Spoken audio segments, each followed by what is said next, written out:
السلام عليكم ورحمة الله تعالى وبركاته. مرحبا بكم إخواني الأعزاء في فيديو جديد تحت عنوان فوائد بيض السمان لطيور الزينة المختلفة كالكناري والحسون وطائر الزبرة، مع طريقة التحضير.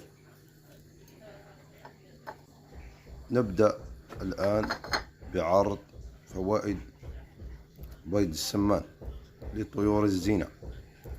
كما شاهدتم في بداية الفيديو، يجب تقديم البيض مطبوخا مع قليل من الملح، ثم تقشيره في الأخير، وضعه عند طيور الزينة من أجل أكله بشراهة. نبدأ في عرض فوائد بيض السمان لطيور الزينة. يحتوي بيض السمان على 5 أضعاف ما يوجد في بيض الدجاج من حديد وبوتاسيوم، كما أنه غني بالفوسفور والكالسيوم. يعتبر كذلك علاج ضد اضطرابات الجهاز الهضمي. يعتبر محفزا جنسي قوي لاحتوائه على البروتينات والفيتامينات. يعتبر فاتحا للشهية، وهو ما يناسب الطيور الضعيفة والحديثة الفقس لجعلها تتناول الغذاء ولتنمو بشكل أفضل.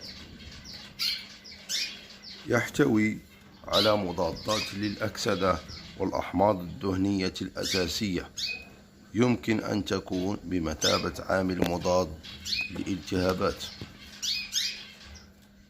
يساعد بيض السمان كذلك طيور الزينة بنمو ريش قوي ولامع، وخصوصا إذا ما استخدمت في فترة القلش، معنى هذا فترة تساقط أو تغيير الريش عند الطيور. كذلك يعتبر معززا ومساهما لذاكرة جيدة ولنشاط الدماغ وتنظيم الجهاز العصبي لديها. كذلك يساعدنا في القضاء على إزالة الحجارة من الكبد والكلى والمرارة. كذلك يساعد بيض السمان في حل المشاكل التنفسية عند الطيور، حيث يعد بيض السمان العلاج الأمثل للربو. ونعلم جميعنا بأن الطيور في اختلاف المواسم تعاني من الربو.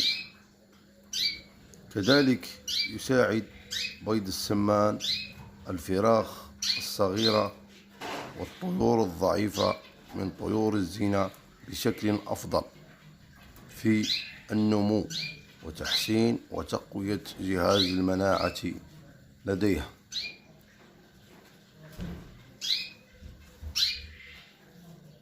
أنصح جميع مربي طيور الزينة بتقديم بيض السمان لطيورهم ولو لمرة واحدة في الشهر. صدقوني عن تجربة وقناعة، وهذا يساعدها كذلك في وفرة الإنتاج، لأن طيور الزينة تحب البيض المطبوخ لتكوين البيض. أراكم في فيديوهات لاحقة، والسلام عليكم ورحمة الله تعالى وبركاته.